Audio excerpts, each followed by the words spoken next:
For USCFootball.com, I'm Keely Orr here with Dan Weber for instant analysis of USC's 17-3 loss to Stanford. Dan, there's a lot to go over of this game. General thoughts first. What do you think of it?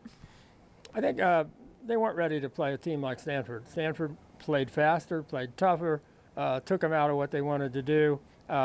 In the good old days, you used to hear USC teams say things like, practice was harder than our games. This game was way harder than any recent practice we've seen. Stanford decided, and the USC defense played a great game in so many ways, and yet they really didn't have their game legs under them that first drive. Yeah. Stanford just takes it down. Second score, USC can't convert in Stanford territory on 4th and 2. Give the ball to Stanford, 51 yards, a minute and whatever, a little more than a minute and a half, and they go down and score in 5 plays. That was, a bad job of the USC defense, but they shouldn't have been in that situation. USC's offense had a chance to move. They had a better opportunity to score than Stanford did at the end of the half. They didn't take advantage of it. Stanford did. That was the case all night. JT Daniels was talking about, we made a lot of good plays, but something always happened. And, they're all saying, we gained a lot of yards and we got ourselves in position, and then somebody'd break down. Somebody'd always break down. Penalty, failure to make the block, whatever. Yeah. And that's what happens when you don't practice under pressure. It's what happens when you don't practice with physicality. It's what happens when you don't practice against people who are competing really hard to stop you. And if all you're worried about is, well, what play call are we going to make? No. How are you going to execute that play? How are you going to get it right? And they don't get them right enough. And yet, when they did everything right, they're as good as Stanford, But, a big part of this year, even for the defense, they were going to stop explosive plays. When Bryce Love got his 100th yard, he had 2 plays for 87 yards and like a dozen plays for like 13 yards. But 2 breakdowns, and then USC was going to let him catch everything in front of him, and unfortunately a couple of times they let him catch it behind him. But still, you just can't find fault with the defense that holds Stanford. The 2 touchdowns here at Stanford, but they're just not ready to play on offense. And I know they'll say things like, well, you're playing a freshman quarterback. He could still be in high school, blah, blah, blah. They got to do better. Coaches have to do better. They didn't get them ready this week. They got to get them ready next week, and we shall see if they can do that. And they have only one place and one chance to get them ready. That's on the practice field. Yeah. And if they choose to, as the highest goal, to have fresh legs coming into this game, what is this, a cross-country meet? Come on. Fresh legs should be about goal number 100 coming into a game like this. Stanford's going to hit you right in the mouth, and forget the fresh legs. Be ready for that, that punch that Stanford's going to, hit you with, and they weren't. Not on offense. Yeah. USC was never really out of the game. It wasn't a blowout score. It just they couldn't get into the red zone and score. And when you talk to the players, when you talk to offensive coaches, the buzzword execute comes into every interview. They couldn't execute, failure to execute. And when we'd ask, well, why is that? What can you do to fix that? They didn't really have an answer to that.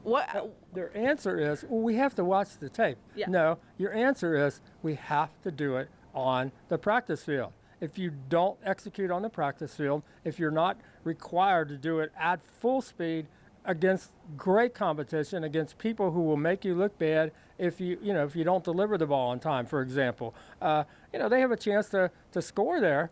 They throw the ball in the end zone. Amon-Ra gets beat, for the ball by the defensive back. That would have made it 17-10. Yeah. They weren't completely out of this thing, but the ball was a little late, and the Stanford defender was a little stronger, a little more, definitive about going for the ball, and that's what has to happen at USC's practices. I guarantee you, Stanford did not go into this game off a week of easy practices with the goal of having fresh legs. They wanted to come out and punch USC in the mouth, and they did that. Yep. USC's coaches, like we said, have to look at the tape. Dan, I know that you don't have to look at the tape. Where are you placing this blame on this loss? Well, I just think they weren't ready. They weren't ready on offense. They weren't ready to execute under the kind of pressure under the kind of speed and power that Stanford's going to come at you with, and under how solid Stanford is. I didn't think they ran their pass patterns, all of the time. I think they got held up. Obviously, Stanford probably gets the benefit of the doubt on some of the physicality with the ball in the air. I don't think there's any question about that.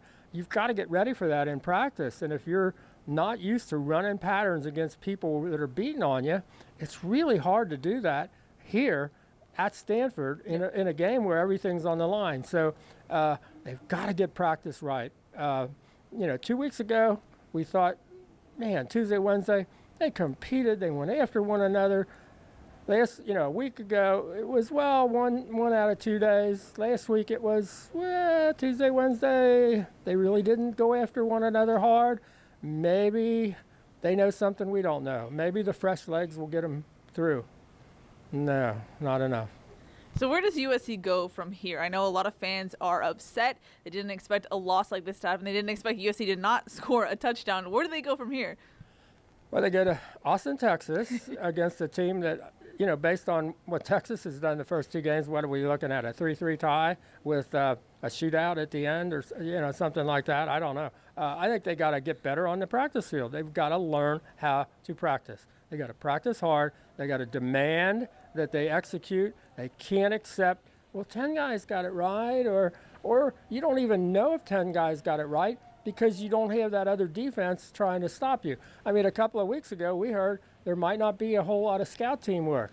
Last week, that's all we saw was, working against a scout team.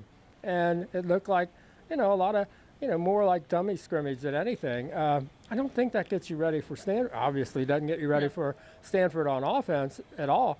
And it's really a shame to lose on a night when your defense played well enough to win, easily well enough to win. I mean, you scored 20 points, you walk out of here with a win. And they didn't even come close to score. I mean, they basically can't get the ball past the 35-yard line. They get to the 35-yard line. They're grab bagging. They don't know really what to call. And I don't blame them. It's hard to know what to call if you don't know who's going to break down on what play, or if you get a penalty right away and now you've got a young quarterback and he's looking at 2nd and 15 or something like that. And they made it hard on themselves, no question about it, and they've got to make it easy on themselves by making it hard in practice. If you make it easy in practice, you show up at a game like this and it's really hard on you. So flip that around. Hard in practice, easier in games. And do you think that change will happen? Do you think we'll show up on Tuesday at Howard Jones Field and there will be a tough, full padded practice? I have no idea. I mean, Clay talked about learning lessons have to be, for the coaching staff as well as the players. But when you ask, and I ask a few different coaches, what did you learn out of this? Got to see the tape. We're not sure. Can't tell you. Don't want to blame anybody. Well, they may not want to blame anybody, but there are a lot of people out there who know who they want to blame. Yeah. As far as injuries go, JT Daniels did come out for a little bit because he has a bruised hand, but x-rays were negative, so that's at least a positive as far as that goes. Isaiah Polamau was out for most of the game with a dislocated shoulder, so USC's kind of thin at safety right now. Yeah, but they discovered a kid named Talanoa Hufanga who looked like he played really well. Why he was third team for a few weeks, I don't know. He looked like he got lost. At least I think he's ready to play. I mean, he made some plays, but you're right. Where they had 6 safeties and didn't know what to do with all of them 2 full weeks ago, they've got 3 now. Yeah. And but again, I think Talanoa and C.J. Pollard both made plays. So, good for them. I know that you are a little frustrated, definitely frustrated at USC's practicing. If you're a USC fan, what are you telling them right now? What should they take away from this game? I don't know. I don't know what to tell you. It is frustrating. I mean, when you see how good teams get ready for big games, and then you watch some of the times with what USC does, and you're just not sure, do they get it? I mean, honestly, when people ask what's going to happen Saturday, we had seen practice Tuesday, Wednesday, and you thought, man, is this team getting ready to play this Stanford team?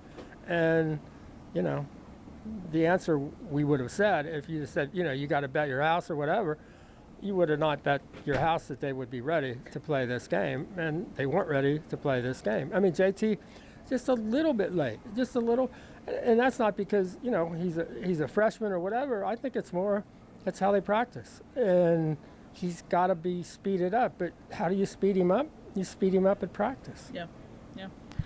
All right, that is going to wrap it up from Palo Alto. For Dan Weber, I'm Keely Orr. For more, check out uscfootball.com.